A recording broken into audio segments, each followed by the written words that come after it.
Vamos entonces a escuchar la próxima exposición. Lleva por nombre Evaluación de Stock, Modelo y Evaluación, Dificultades y Desafíos. Estará a cargo del biólogo marino y magíster en Ciencias, mención Pesquerías, Renzo Tasqueri Ollaneder. Su investigación se orientada a la dinámica de los recursos marinos, parámetros biológicos pesqueros y desarrollo de índices de abundancia relativa a partir de datos de captura y esfuerzo. Dejo con ustedes del Instituto Fomento Pesquero IFOP, el profesor Renzo Tasqueri. ¿Se escucha bien, no? Buenos días. Mi nombre ya lo escucharon ya. Yo soy como en las películas de pistoleros, soy el pianista. Todos le disparan al evaluador de stock. Pero estoy muy contento de estar acá y que me den la oportunidad de explicar el trabajo que hacemos en la evaluación y por supuesto de contestar todas las preguntas relacionadas a los temas. Como ya lo dijeron, este es el título de la presentación.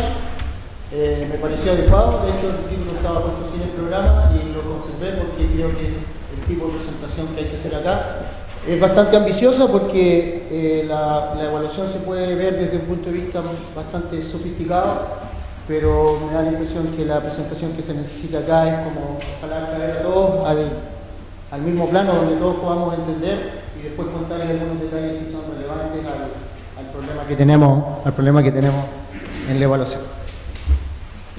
Entonces, empezar con una lámina que pregunta qué es lo que es la evaluación de stock es pertinente. La evaluación de stock es una de las definiciones que podemos encontrar en la colección, análisis y reporte de información demográfica con el fin de determinar los efectos de la pesca en una población sujeta a explotación. Esta definición a mí me gusta porque lo que dice que la evaluación de stock no es el modelo, sino que incluye la toma de los datos, el muestreo, el diseño estadístico y por supuesto, el modelo en sí mismo. La información requerida para un modelo de evaluación de stock, normalmente un modelo como los que vemos con más frecuencia, cae en tres categorías de información que deben estar disponibles obviamente. Una es la captura total, la otra son las tendencias de la abundancia y la tercera son las características de historia de vida. Hay enfoques de modelación que prescinden de alguna de estas partes que se le llaman enfoques de datos limitados o datos pobres. En los modelos más detallados, la captura se distribuye en números capturados por edad y esto se hace para poder asignar la mortalidad por pesca con mayor precisión y calcular la serie de reclutamientos anuales que soportan la captura observada, o sea, que soportan los datos, ¿sí? Incertidumbres en la captura. Lo que voy a hacer ahora es ir a través de estos tres puntos e indicar ahora que la realidad cuando uno se sienta a trabajar no es tan idónea. Hay problemas, los datos son ruidosos y algunas de esas características son las siguientes. La estadística de desembarque está distorsionada porque en la década de los 80, en los primeros años, hay una mezcla de especies y el Servicio Nacional de Pesca simplemente mezclaba estos dos en una sola estadística, en un solo número. Entre los años 1984 y 2001 hay registros que son de pesca artesanal y de pesca industrial. Sin embargo, por las características de las naves, básicamente es pesca artesanal y el servicio las ponía como pesca industrial porque hay una ley que indica que si tú tienes más de una embarcación, tienes 2 o 3, eres un armador industrial, pero para efectos técnicos en realidad es pesca artesanal. Y luego de eso está el tema de la pesquería industrial que se inició en el 91, como lo dijeron en presentaciones anteriores, ¿cierto? Pero la ley que establece la obligatoriedad de usar el posicionador satelital no fue promulgada sino hasta el 98, pero luego de algunas marchas técnicas de implementar el sistema, realmente no comenzó a operar hasta unos años después. Eso produce que en este periodo hay pesca que se hizo en aguas internacionales que fue, en aguas nacionales que fue declarado en aguas internacionales. Ahora, podemos conversar después en las preguntas qué tanto estamos de acuerdo con estas observaciones. Lo que voy a decir simplemente es que esto motivó que el instituto considerara estas características de los datos y aplicara criterios, y por lo cual los datos que se usan realmente no son los datos como lo decía Eduardo en su presentación. No son los datos que aparecen en el anuario de pesca, sino que son datos revisados.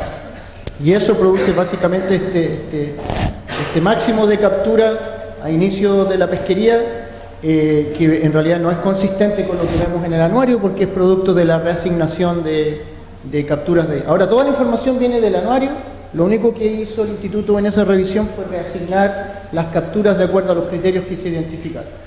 Ahora, en esta lámina, en esta figura, aparecen todos los datos de captura que se están considerando en la evaluación de stock hoy. Está el total de Chile, que es esta negra que tiene el gran máximo ahí. La industrial es la punteada, que básicamente marca ese máximo. La artesanal es esta azul y que se desarrolló a mediados de los 80 y que tiene un origen más temprano. La pesca argentina está aquí también. El total argentino es el rojo, que curiosamente yo no estoy en tanto de los detalles, o sea, de todos los detalles de las capturas argentinas, en el sentido de que en todas las pesquerías se hacen revisiones, hay pesca ilegal, no declarada y ese tipo de cosas, y hay una historia de cómo arriban al vector de capturas que usan.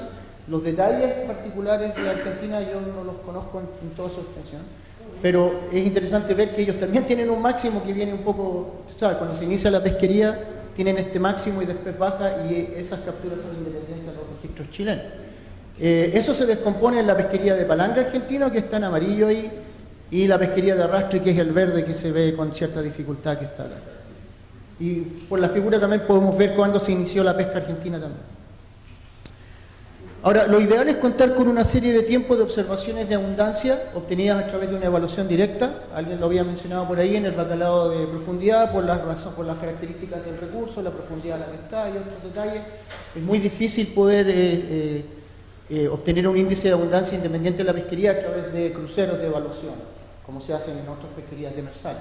Entonces, en esta situación, bueno, lo ideal de este enfoque es que tú puedes contar con un protocolo de muestreo que está estandarizado, se aplica sobre todo el rango de stock porque tú diseñas el crucero, ¿cierto?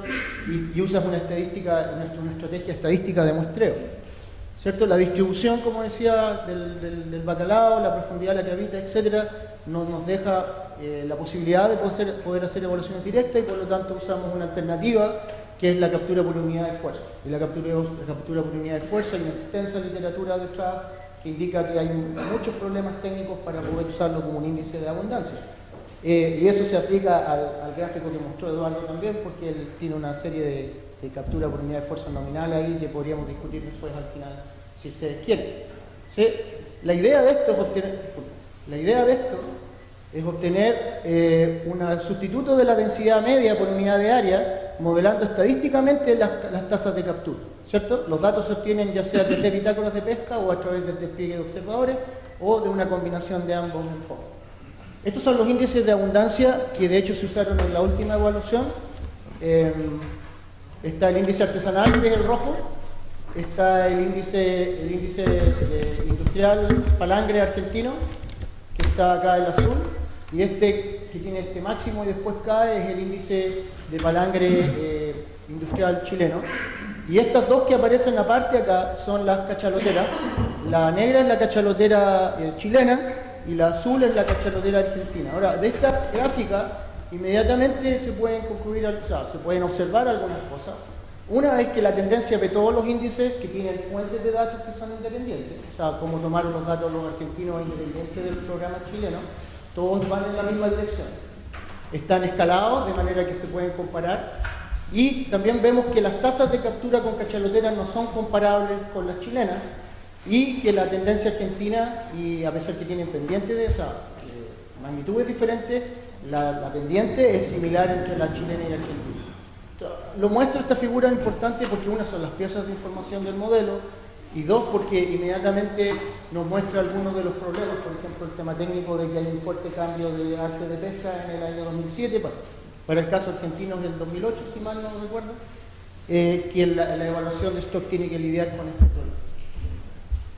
Ahora, lo menciono acá porque es relevante a la captura, la depredación por odontocetos, esto es principalmente orcas y cachalotes, es una fuente significativa de sesgo en la evaluación de stock, porque una fracción del bacalao que es capturado no es recuperado.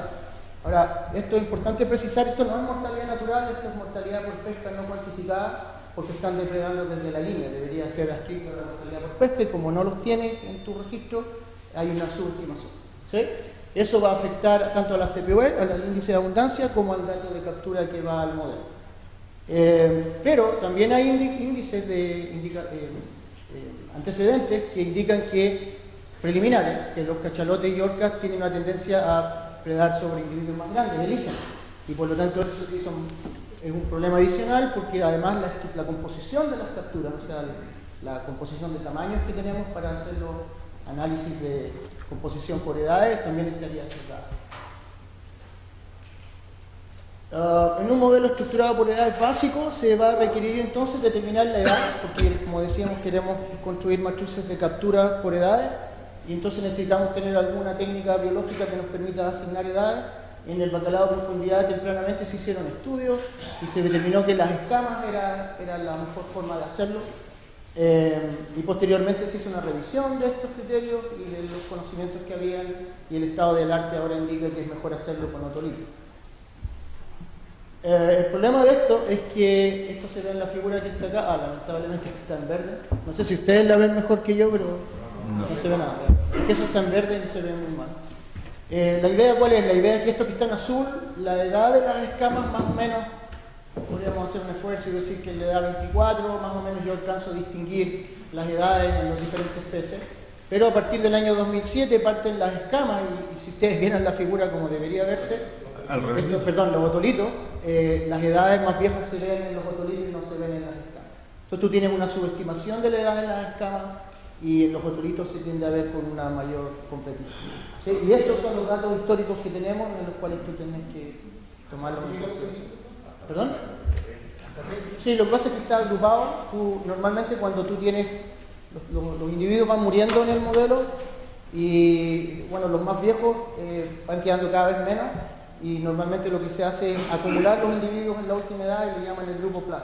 El evaluador, en este caso yo, elijo dónde yo quiero acumularlo y eso tiene efectos en el comportamiento del modelo que hay que tomar en consideración. Ahora, el objetivo de la evaluación es analizar el impacto de la pesquería en el potencial reproductivo del stock. Ese es el indicador que nosotros tenemos. Y por lo tanto necesitamos contar con información del porcentaje de peces maduros por grupo de edad.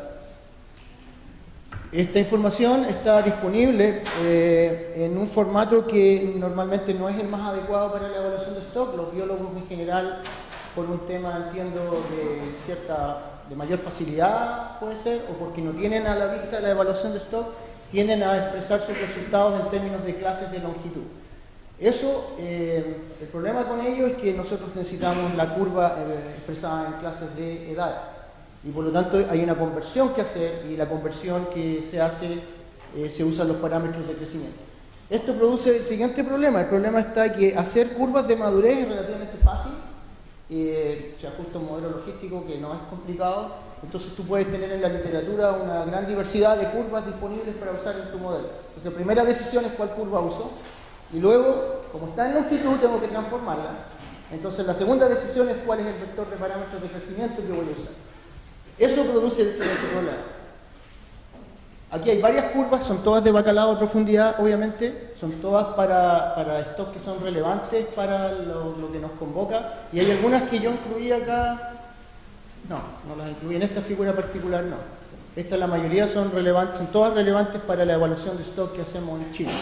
Porque alguien lo mencionó, estaba leyendo un artículo recién yo, en la zona subantártica, la edad media de madurez tiende a estar en el extremo derecho de la figura. O sea, maduran, la edad media se usa como indicador, la edad a la cual el 50% está maduro, es normalmente a una edad más vieja en el área subantártica que en el área de la plataforma en el cono sur. Pero todas estas están medidas en lo que la genética o los estudios genéticos nos indican que es un solo stock, que sería el Pacífico, a toda la vuelta del cono sur, el Atlántico, incluso hasta las Islas Malvinas. Las Islas Malvinas están, por ejemplo, aquí hay una que es Payá y Brickell, que es esta inclinada que tienen acá. Leptikovsky también es de las Malvinas, que es esta punteada que se ve ahí. Leptikovsky con amarillo es la misma curva, pero la transformé con un vector de parámetros de crecimiento diferente. ¿Sí? Entonces se me movió de dónde, de aquí a acá.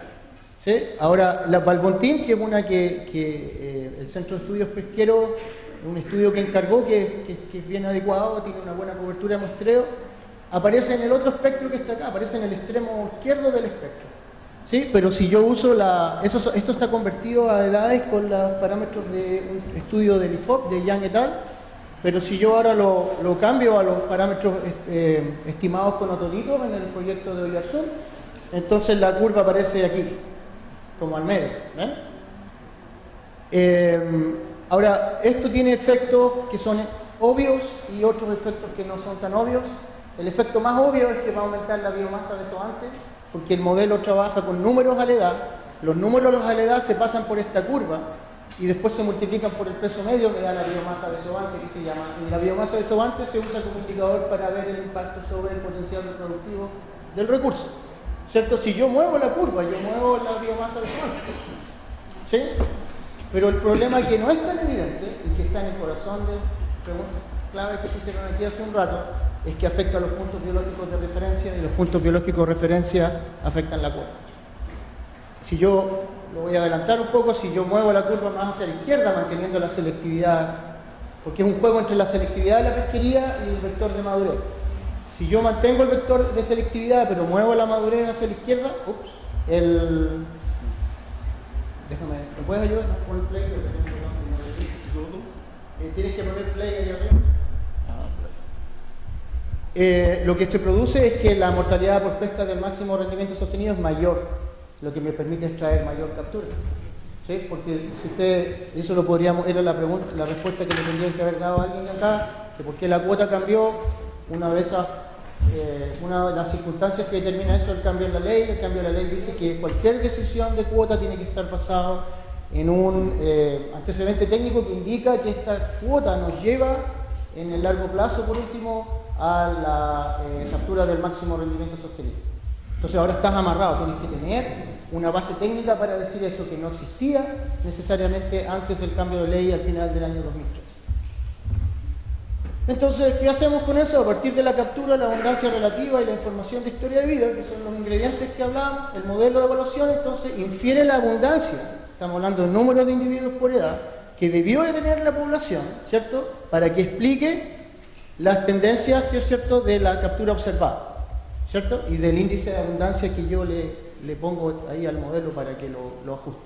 La evaluación como resultado me provee una estimación de series de tiempo de abundancia, mortalidad por pesca, un análisis para determinar niveles sustentables de mortalidad por pesca y la captura y abundancia que están asociadas a esa mortalidad por pesca. Eso es una evaluación de stock más o menos redonda que incluye todos los componentes que el informe debiera tener.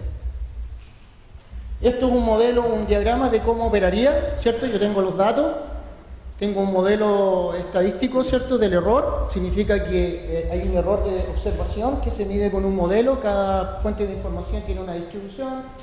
Si ustedes han trabajado con modelos estadísticos, cada una tiene una distribución log normal, multinomial. Yo tengo que tener un modelo estadístico que da cuenta del error, ¿cierto? Tengo un modelo de dinámica, que es un modelo determinístico, que básicamente me dice las ecuaciones de dinámica y cómo los peces van muriendo, ¿cierto? Y tengo valores esperados que me da el modelo de dinámica. Yo los cotejo con el modelo del error.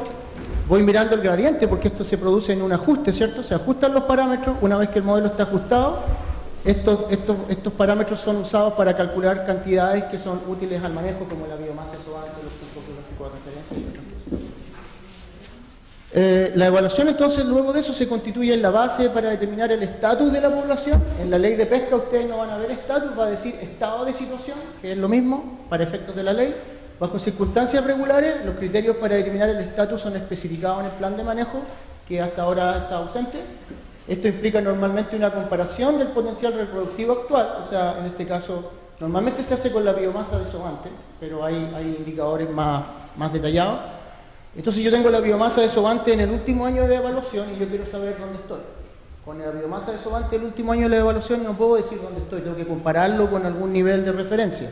Los niveles de referencia que normalmente se usan son o la biomasa del rendimiento máximo sostenible, la biomasa límite, y esas dos biomasas normalmente conforman lo que se llama parte porque se hace en biomasa y en mortalidad por pesca, el diagrama de fase famoso, que es donde uno pone los puntos y dice el estatus, dónde está la pesquería, si está colapsada, si está, digamos, plenamente explotada, etc. O también se compara con la biomasa virginal. La biomasa virginal es una biomasa teórica que se supone tiene el stock cuando no había sido sujeto a explotación, cuando no estaba sujeto a pesca. Y eso es una cantidad que se puede estimar con el modelo. Las evaluaciones de stock adoptan un número de supuestos, algunos de los más comunes, pero no exclusivos, son el stock cerrado, la mortalidad natural y mortalidad por pesca ocurren simultáneamente. Eso es cuando uso una ecuación de captura en particular, porque hay alternativas. La tasa de mortalidad permanece constante durante la temporada de pesca, la población se distribuye homogéneamente a través del área evaluada o el movimiento de los peces de tal manera que la presión de pesca local no produce patrones heterogéneos en la abundancia por edad. Los datos e información disponibles para la evaluación no tienen una interpretación inequívoca. Después van a haber charlas muy interesantes respecto de la composición genética del stock y algunas inferencias basadas en la clínica, microclínica de otolito. Eso nos da a nosotros un cuadro que el analista después interpreta y dice: yo creo que el bacalao a profundidad en el espacio y en tiempos evolutivos opera así. ¿Sí? Pero es una interpretación, por lo tanto, esa interpretación tiene que ser tomada en cuenta en la evaluación de stock. Y como hay más de una, normalmente yo tengo que justificar la interpretación que yo estoy tomando para hacer mi evaluación particular. 20 minutos. Okay. El modelo conceptual de la evaluación de stock. Si los datos para seguir las tendencias de la abundancia son solo tomados en una parte del área en que se encuentra el stock, no son representativas de las tendencias de la población total y el desempeño del manejo es pobre. Eso no lo digo yo, lo saqué de la literatura. El desempeño del manejo también puede ser deficiente si la dinámica de fuentes y sumideros no es tomada en cuenta. No voy a explicar lo que es fuentes y sumideros porque me consumí el tiempo. Pero, ¿qué estoy diciendo con esto? Si lo llevamos al contexto del bacalao a profundidad, hasta el año 2013 las evaluaciones estaban centradas en el área de pesca al sur del 47, o área licitada que le llamamos, que es donde opera la pesquería industrial, y por lo tanto, si el stock es más grande que eso, podemos tener mal recogidos los indicadores o las tendencias de la abundancia, lo que nos motivó a ir incorporando áreas, incorporamos los datos argentinos, incorporamos la pesca que hacen los artesanales. Estos son los datos que se usan en general para la evaluación de stock. Esta es la lista de supermercados de insumos. La captura industrial con ese periodo, captura artesanal, el palangre argentino, la captura de arrastre argentino, composición de edades, industrial y artesanal, que tiene un cierto rango de años, la composición de longitudes artesanal e industrial, la composición de tamaños del palangre y de la arrastre argentina, datos de captura y esfuerzo para todas las pesquerías, y con eso se calculan los índices, se estiman índices de abundancia. Y estos datos, junto a la información biológica, historia de vida y estructura genética de la población, insumos respecto de cómo está estructurado en el espacio el stock, son insuficientes para discernir la estructura y dinámica espacial del stock y por ende la relación entre los peces capturados en las áreas en donde operan las diferentes flotas. ¿Cierto? Este significativo nivel de incertidumbre tiene implicancias para la determinación del estatus del recurso y el desempeño del manejo, obviamente. Pero eso es algo que cualquier evaluador de stock que hace esto tiene que vivir. No es un tema de expertise, es un tema, si tú sabes hacer esto, este es el problema que tienes que entrenar. No va a desaparecer. En las evaluaciones chilenas de bacalao se han empleado más de un modelo conceptual.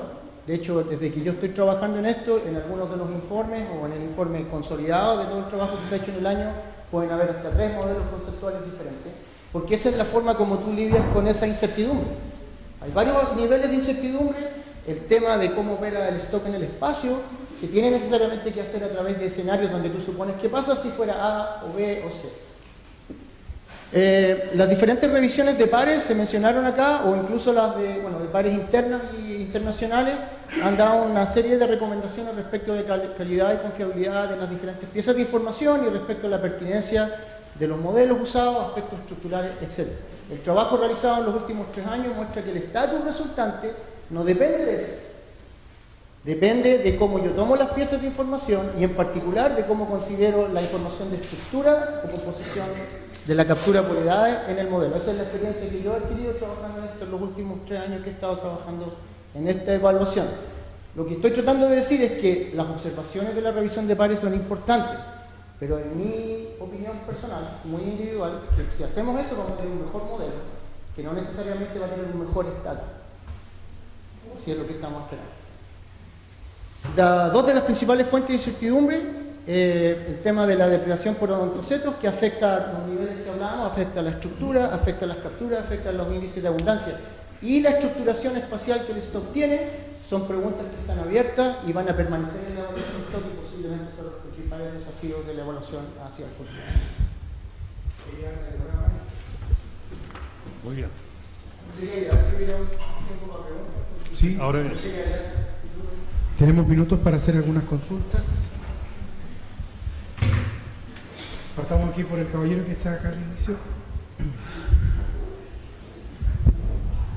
Hola, buenos días. Mi nombre es Pablo Gallardo de la Universidad de Magallanes. Quisiera preguntarte, ¿estos modelos utilizan los índices de fecundidad relativa de los peces, por ejemplo? O sea, se puede hacer. No sé si me escuchan, porque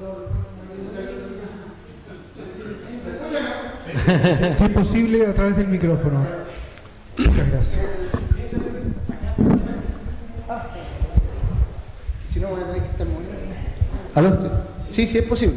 Es posible. La respuesta directa es posible. Lo que pasa es que el problema de la fecundidad es un índice más fino, porque de hecho, si tú usas la biomasa desovante, tú estás integrando todos los peces que pasan por la ojiva, pero sabemos, por ejemplo, que las hembras más viejas son más fecundas que las hembras más pequeñas, desovan con mayor frecuencia, etc.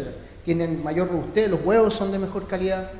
El problema de eso es que tú tendrías que tener un monitoreo detallado de esa información todos los años para meter en la evaluación de stock. O usar una curva promedio que va a insertar problemas. Si tú insertas parámetros nuevos o estimaciones, insertas más incertidumbre. Entonces tú tratas de ganar en detalle, pero aumentas en incertidumbre porque tienes una nueva fuente de información que viene de una estimación. ¿Y actualmente con qué número se utiliza? Se asume que la biomasa total, machos y hembras, que pasan por la ojiva, es un representante adecuado del potencial reproductivo.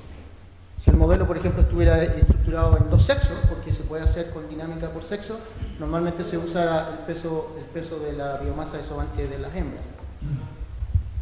Tenemos una consulta atrás con la señorita ahí de Burdeos. La señorita de Burdeos. Sí. Buenas. Renzo, ¿a qué te refieres con estructura espacial del stock? ¿A qué te refieres con estructura espacial del stock? Cuando hablamos de estructuración espacial, nos referimos desde el punto de vista de la evaluación de stock. Podría, perdón, si responder directamente sentado, quizás para ser más cómodo también para todos. Muchas gracias. Eso. ¿Aló? ¿Me escuchan? Ahí sí. Cuando hablamos de estructuración espacial en la evaluación de stock, nos referimos a procesos que afectan la dinámica. A mí me interesa saber, por ejemplo, si los adultos están concentrados en una cierta área y los juveniles están en otra, por ejemplo. O, por ejemplo, también tiene una connotación respecto de procesos que son claves como el crecimiento, el desove, ese tipo de cosas. Entonces, si estos procesos como crecimiento, madurez y este tipo de cosas tienen características espaciales que son no comparables con el área vecina, y esta evidencia es muy fuerte, necesariamente tienes que pasar, si quieres recoger esa característica, tienes que pasar a un modelo más sofisticado, lo que le llaman modelo espacial. Ese modelo va a permitir que las características de dinámica sean independientes por área, pero normalmente asume algún grado de conectividad. El problema es que no se usan mucho porque para incluir esa conectividad necesitas estimar parámetros de conexión para los cuales es muy difícil hacerlo porque no cuentas con datos. Uno de los datos que se usan son los datos de marcaje. Me quedan las últimas 4 consultas, caballero. Renzo, consulta. ¿Qué pieza de información estimas tú relevante que los que trabajamos en pesquería podamos aportar en los próximos 2-3 años para que haya una mejor comprensión del estatus del stock? Bueno, los mencioné de alguna manera. El índice de abundancia es clave. Uno puede ser más sofisticado si ustedes leen, y de hecho cualquier persona aquí puede, porque entiendo el informe de revisión de pares que hizo el revisor internacional es público. Hay recomendaciones respecto de cómo estandarizar el índice. Yo considero esas recomendaciones relevantes, o sea, pertinentes, pero no son claves, digamos. De hecho, el mismo revisor dice que aunque haga todas estas cosas que yo le digo, seguramente el índice va a dar igual.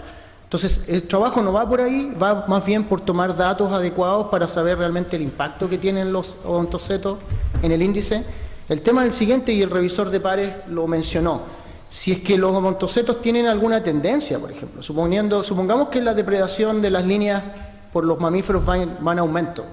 Eso podría generar una tendencia artificial en el índice de abundancia, producto que las tasas de captura se ven afectadas por la depredación. No puedes recogerlo en el modelo porque no tienes buenos datos de mamíferos. Entonces las tomas de datos con observadores científicos deberían sofisticar el nivel de detalle con lo que se toma. Darío mostró en su presentación ahí una serie de información. Yo alcancé a tomar ahí, por ejemplo, algunas variables como la velocidad de virado relevante, porque se sabe que cuando tú viras la línea más rápido, la depredación disminuye y cosas por el estilo. Entonces, ese tipo de variables, si yo voy a las fuentes de información, no las estamos tomando, hasta donde yo sé. Pero se está trabajando para empezar a hacerlo. La señora. Sí, ¿qué tal? Buenos días. Yo me presento porque por ahí muchos no me conocen. Mi nombre es Patricia Martínez, vengo del INIDEP de Mar del Plata, de Argentina, del Instituto Nacional de Investigación y Desarrollo Pesquero, que es similar a lo que es el IFOP acá en Chile. Todos los datos que presentó Renzo en su evaluación de Argentina fueron trabajados en conjunto. Yo soy responsable junto con otro investigador que me acompaña de la evaluación de merluza negra o bacalao, como le dicen ustedes, del lado argentino. Todo el trabajo conjunto fue fruto en realidad de un taller que se inició en el 2013 allá en la ciudad de Valdivia, donde empezamos a pensar en la hipótesis de conexión y de conectividad entre ambos stocks, y que terminó, se culminó en este año con un convenio que tenemos de ambas instituciones, el INIDEP con el IFOP, y que permitió que nosotros podamos trabajar en conjunto, porque todo el tipo de información de flota, capturas, esfuerzos no son fáciles muchas veces de poder trabajar libremente y en confianza como se hizo con Renzo. Hubo muchas cuestiones que han hablado de Argentina que me dio ganas de levantar la mano y aclararlas, ¿no? Es un poco difícil estar sentado. En principio quería agradecer al señor Infante que nos posibilitó la participación acá, y en realidad estoy muy impresionada por el trabajo en conjunto y la cantidad de gente que trabaja en esta especie. En Argentina no tenemos tantas universidades ni tantos investigadores de diferentes disciplinas que estén abocadas a la evaluación.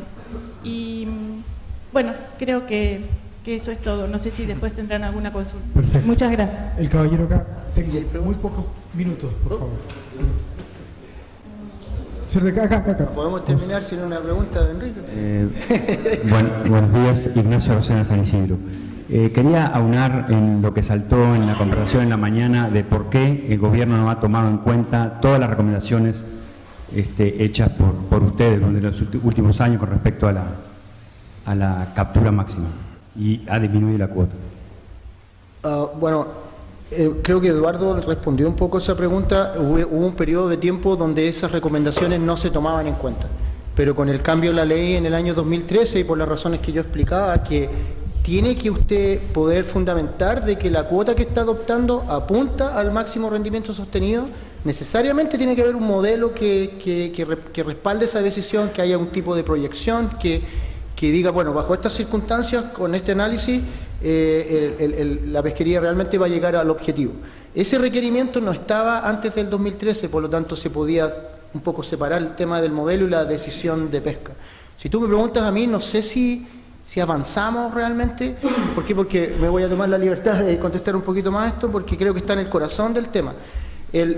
Lo que ocurre es que cuando tú tienes desacoplada la ciencia en términos de la decisión de la cuota, ¿cierto? Del quien toma la responsabilidad, el que asume la responsabilidad es la persona que el gobierno, el Estado ha determinado tiene que hacerlo, que sea el subsecretario, lo que sea que la organización haya determinado. Esta persona puede mirar el modelo y decir, sí, mira, el modelo está indicando esto, pero para mí las personas son más importantes que los peces, por lo tanto yo voy a dar más cuotas. Y él se echa sobre los hombros la responsabilidad y dice, yo fui, ¿entiendes? Lo que sea las consecuencias mañana. Entonces, ¿qué pasaba? Lo que pasaba era que nos volvemos cortoplacistas. La persona que toma la decisión dice, mira, mi problema es ahora, de la sustentabilidad me preocupo mañana. Y muchos dicen, esa fue la circunstancia que nos llevó a la sobreexplotación de los recursos hoy. Entonces la ley se fue al otro extremo, dijo, no, los científicos van a tomar la decisión ahora. Entonces ahora los científicos, por mandato, no tienen que mirar el aspecto social y económico. Dicen, no, eso a mí me distrae, me perturba las funciones para las cuales a mí me convocaron. Así que yo miro el estatus, los indicadores y digo, esto es sustentable. y el tema social y económico se ve impactado. Entonces, ahora no se puede divorciar las dos cosas, ¿te fijas? Y eso nos tiene una situación particularmente grave en el bacalao a profundidad. Tenemos la consulta. Renzo, yo me imagino que te sabes las preguntas que te voy a hacer porque son infinitas, siempre te hago las mismas. Son varias. Una es por qué, además de la cuota argentina y de la cuota malvina, no se mete en el modelo las capturas por fuera de las 200 millas argentinas, que deben ser más o menos la misma cantidad de captura que se captura dentro de aguas argentinas. Y por qué no se mete Georgia también en lo que es el modelo, porque al final, como decías tú, es una cuenca en la que existe un producto que se llama isosticos originoide que nos afecta a todos. La siguiente era, es curioso que todos los países suben o mantienen y Chile baja. Y una tercera es cómo afecta al modelo que tú estás usando el hecho de que haya cambios en la pesquería, en la forma de pescar. Por ejemplo, Argentina ha pasado, como decía antes Eduardo, a pescar al arrastre, más con mucho éxito y muy bien hecho, además, en la parte norte, lo que al final ha hecho que el paso de pescado hacia el caladero chileno de alguna manera se haya incrementado. Porque eso es lo que hemos sentido nosotros en el grado 56, que somos los usuarios. Si alguna vez el modelo ha considerado que nosotros no somos fuente, somos fuente y sumidero, pero fuente para aportar alevines hacia afuera, como antes decía Darío, y sumidero porque en definitiva algún día vuelven. Si alguna vez se ha hecho un modelo que sea de ese estilo, es decir, somos una fuente y al mismo tiempo un sumidero, pero no tenemos un stock, como te diría, no es el mismo tipo de pesquería que la merluza o el congrio que desovan, permanecen, crecen, hay reclutamiento aquí adentro. Nosotros no tenemos reclutamiento, sino aportes de afuera. ¿Alguna vez el modelo ha considerado esa posibilidad? ¿De que realmente seamos un sumidero? Hay por lo menos 3 preguntas ahí. La primera es por qué no se consideran las capturas argentinas por fuera, porque ahí yo me voy con cierta cautela. De hecho, el modelo Polacek es de la idea de que el stock tiene que ser tomado en la evaluación como básicamente el stock genético que decimos que hay, que da toda la vuelta y llega hasta las Malvinas, ¿sí? La decisión de incluir las Malvinas es una decisión más bien que no es técnica, porque para mí, yo no tendría problema en hacer un modelo. Las capturas de las Malvinas están disponibles en el internet, tú las puedes poner. El tema es la selectividad. Ellos publican las estructuras de talla, pero las agregan de una forma que no se presta mucho para analizarlo, pero de hecho yo le escribí a estas personas, Eduardo me consiguió el contacto y todo. ¿Cuál es el problema? El problema del manejo. Tú no le haces nada fácil al manejo porque ahora agregas una nueva jurisdicción.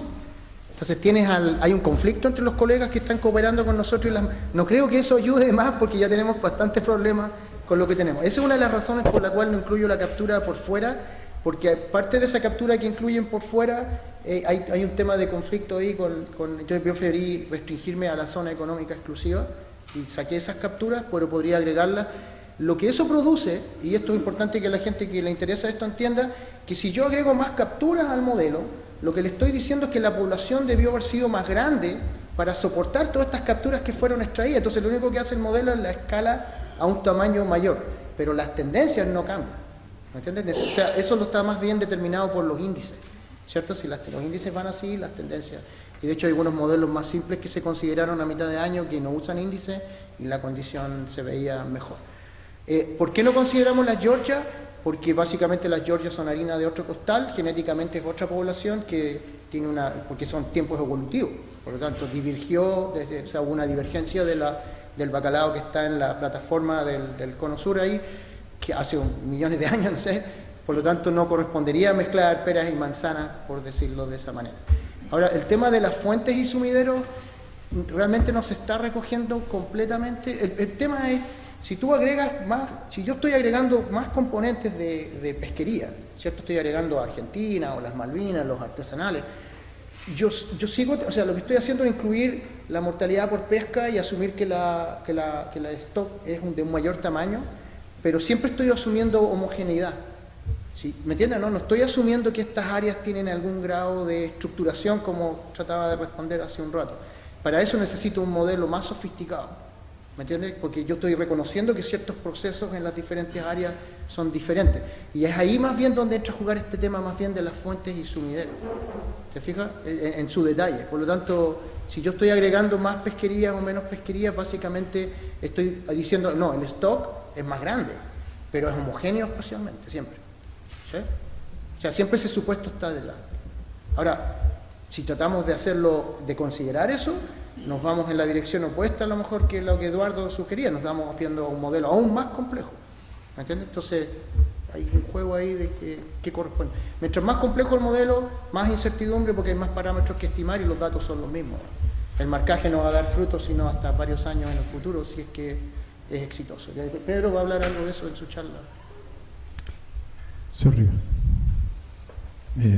Renzo, uno de los puntos que quizás es más controversial a partir de la revisión por pares es que, en opinión del revisor, ¿cierto?, el estado de conocimiento, las deficiencias que tiene la información y todos estos aspectos que hemos venido mostrando, la verdad es que no dan para sustentar una evaluación de stock propiamente tal en el sentido clásico de lo que se entiende, es decir, dar cuenta de los efectivos bajo el agua. Por otra parte, digamos, el entusiasmo por incorporar ciertas hipótesis que, si bien es cierto, nos dicen que la especie de acá es la misma que allá y que hay conexiones, el punto es que para los efectos de una evaluación de stock, que no se hace cargo de un tema evolutivo de escala geológica, sino que estamos hablando de escalas temporales anuales. Es decir, a esa escala lo que importa son cuáles son las tasas de conexión que hay entre un lado y otro, o entre un stock explotado en un sector versus el otro. Voy a hacer más gráfico esto. Si yo tengo una pecera, o dos, o tres peceras, ¿cierto? No da lo mismo que no haya ninguna división entre cada una de esas peceras, o si tengo cañerías entre ellas finitas, chiquititas, en donde la posibilidad de mezcla evidentemente que es mucho menor que si tengo una gran cañería, o definitivamente no tengo ninguna, y por lo tanto todo es una sola cosa. Desde el punto de vista de la evaluación de stock, lo que importa, en primer lugar, es qué es lo que tenemos aquí en nuestras aguas jurisdiccionales, punto uno, ¿cierto? Y tú sabes perfectamente que existen arreglos para establecer modelos que pueden ser medianamente abiertos para dar cuenta de ciertas incompletitudes respecto de parámetros que evidentemente que exigen información mucho más detallada, por ejemplo, el reclutamiento. En consecuencia, el revisor, ¿cierto?, señaló que incluso mejorando algunas de estas piezas de información era muy difícil tener evaluaciones de stock que realmente puedan dar cabal cuenta de cuáles son los efectivos que están a cargo nuestro para la explotación, y en consecuencia recomendó impulsar una línea de trabajo que va por la vía de los procedimientos de manejo, es decir, en donde todas estas piezas de información faltantes se analizan, se formulan hipótesis y se construyen modelos que pueden emular ciertos comportamientos en un simulador que uno pueda testear estas hipótesis. En este minuto, en ausencia de eso, uno testea ciertas hipótesis que no tienen, o sea, no hay testeo de hipótesis, punto uno, para los supuestos que se hacen. Se hacen supuestos grandísimos, como por ejemplo, en cuanto al índice de abundancia, la CPV. Y todos sabemos qué requisitos tiene que tener una CPV para ser usada, ¿te fijas tú? Tú mismo acabas de decir que cuando se hizo este ejercicio FOP y sacó el índice de abundancia, lo hizo solamente basado en estructura, el estatus mejoró tanto que parecía que el stock podría estar incluso en el RMS, cosa que tampoco cree ningún científico. O sea, está bien que haya otros análisis que muestran otras posibles interpretaciones de la realidad. Tampoco hay que creerse cualquiera de esas cosas, ¿cierto? El criterio científico exige que uno tenga, ¿cierto?, piezas de evidencia y sobre eso uno juzgue cuáles son más plausibles y cuáles no. Y en ese sentido creo que el comité científico ha estado claramente deficitario. Es decir, la ley chilena adoptó el modelo de decisional norteamericano, estadounidense, para ser más específico. Sin embargo, el nivel científico y el nivel de conocimiento chileno claramente dista bastante del norteamericano. En consecuencia, es necesario que se mejore nuestra información, se mejore nuestra ciencia, y creo que por eso esta es una excelente opción para aunar fuerzas hacia ese objetivo, ¿cierto? Y dar por superado, ¿cierto?, los problemas que hemos tenido hacia atrás, y adoptar una visión, ¿cierto?, que eventualmente, ¿cierto?, no siempre sea catastrofista, porque basado en las evaluaciones de stock, la pesquería de bacalao tenía que haberse cerrado hace como 10 años atrás, ¿cierto?, si uno le cree a esas evaluaciones. Y aquí estamos conversando sobre el tema. Muchas gracias. Estoy diciendo que es mucho lo que hay, pero sí es importante que tengamos en consideración que la incertidumbre es tal que es muy difícil dar cuenta del estatus. Señor Infante, les voy a pedir que sus intervenciones sean lo más breve posible. Perfecto. El señor Atrasuyo, con esa es la última consulta. ¿Después responde? ¿O Es que no escuché la pregunta. Ya, No, ok, pregunta. comentario. Me quiero sumar a todo lo que se ha conversado, y mi comentario resta de lo científico, obviamente, ¿eh? pero es práctico. Estamos gratamente impresionados por los adelantos que han ocurrido desde el año 2013 ahora, las incorporaciones, los nuevos parámetros. Todo eso está muy bien, pero mi comentario va en relación al comité científico, justamente, porque nosotros sabemos, ¿no es cierto?, que este año el comité científico tomó otra determinación en términos de un aumento de cuota, y efectivamente aumentó la cuota, no en los términos que quisiéramos todos, pero hubo una señal que aumentó la cuota para que este año se capturen 200 y tantas toneladas más en el sector sur de 47 y 200 y tantas al norte 47. Pero ¿qué nos preocupa? Que la decisión que se tomó para esa determinación no tiene nada que ver con todos los estudios que estamos conversando ahora. Nada que ver, nada que ver. La decisión fue en base a un estudio del año 2013. O sea, seguimos con el fantasma del 2013, que de todo lo que estamos conversando aquí, nada de eso se considera. Entonces, estamos a puertas de tomar una decisión, comité científico nuevamente, de tomar, bueno, quiero hacer un paréntesis y desearle la mejor de la suerte a un nuevo miembro del comité científico que entiendo que nos acompaña hoy día en la mañana, ¿no? Que entiendo que es de la Universidad de Magallanes. Le deseamos la mejor de la suerte, esa es la verdad.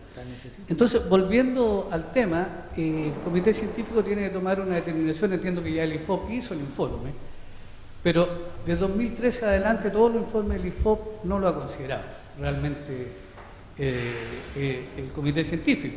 Entonces, un informe que ya ha hecho, que es fundamental para la subsistencia de la industria regional del bacalao, y si seguimos en la misma, vamos a tener otro chacarro que obviamente no se resiste. Entonces, y quiero ir a una conclusión, no será que en definitiva, entre que se pongan de acuerdo todos los científicos y se empiecen a obtener resultados, no será mejor, como lo está planteando Eduardo Infante, tener una cuota de consenso, una cuota provisoria, una cuota, llámenle como que llamen, pero que permitiría a la industria seguir operando. Y relacionemos que la industria no opere, no va a haber información científica. Y si no hay información científica, nos estamos pillando la cola. Entonces, ¿por qué no ser más práctico? Y en eso, digamos, como el instituto tiene una parte importante en esta propuesta, sí es muy aberrante lo que se está planteando, digamos. Fijemos una cuota A todo esto quiero decir que las 3.000 toneladas que se fijaron durante muchos años tampoco fue al azar. Eso tiene un respaldo científico, y yo entiendo que científico destacado, importante y respetado. No era, y tampoco la cuota que se proponía eran 3.000, eran bastante más, 4.000 o lo que sea, y se llegó a 3.000. Eso tiene una base sólida, estudios claros, responsables. Entonces, bueno, es mi comentario. ¿Por qué no intentamos buscar un acuerdo? Muchas gracias.